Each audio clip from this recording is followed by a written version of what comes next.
ታችን በያላችሁበት ይድረሳችሁ የተወደዳችሁ የጽረ ዜና ቤተሰቦች እንደምን አላችሁ? የዕለቱን ዘገባዎቻችንን ከዚህ እንደሚከተለው ማቅረብ ጀመርን። የብልጽግና ፓርቲ የሰባተኛ ጠቅላላ ምርጫ የመወዳደሪያ ምልክት የስንዴ ነዶ መሆኑ ይፋ አደረገ። ኢትዮጵያን ወደ ተምሳሌት ሀገር የብልጽግና ፓርቲ የሰባተኛው ጠቅላላ ምርጫ የማኒፌስቶና የምርጫ ምልክት ይፋ ማድረጊያ መድረክ በማካሄድ ላይ ይገኛል። በመድረኩም ምክትል ጠቅላይ ሚኒስቴርና የብልጽግና ፓርቲ ምክትል ፕሬዝዳንት አቶ ተመስገን ጥሩነህ በምክትል ጠቅላይ ሚኒስቴር ማዕረግ የዲሞክራሲ ስርዓት ግንባታ ማስተባበሪያ ማዕከል ኃላፊና የብልጽግና ፓርቲ ምክትል ፕሬዝዳንት አቶ አደም ፈራህን የብልጽግና ፓርቲ ምክር ቤት እና የስራ አስፈጻሚ ኮሚቴ አመራር አባላት ተገኝተዋል።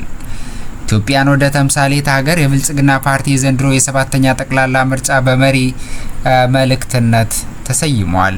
የብልጽግና ፓርቲ የዘንድሮ ሰባተኛ ጠቅላላ የምርጫ ምልክት የስንዴ ነዶ የመደመር የአንድነትና የትብብር ተምሳሌትነትን የሚወክልና የምርታማነት መገለጫ መሆኑ ተገልጿል። የኢትዮጵያ ሰባተኛው ጠቅላላ ምርጫ በመጪው ግንቦት 24 2018 ዓ.ም እንደሚካሄድ የኢትዮጵያ ብሔራዊ ምርጫ ቦርድ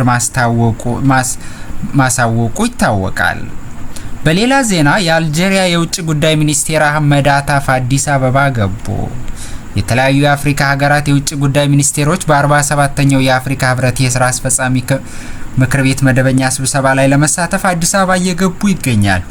የአልጄሪያ የውጭ ጉዳይ ሚኒስቴር አህመድ አታፍም ዛሬ አዲስ አበባ ገብተዋል። ሚኒስትሩ ቦሌ ዓለም አቀፍ አውሮፕላን ማረፊያ ሲደርሱ የትራንስፖርትና ሎጂስቲክስ ሚኒስቴር ዴታ በረአ ሐሰን አቀባበል አድርገውላቸዋል።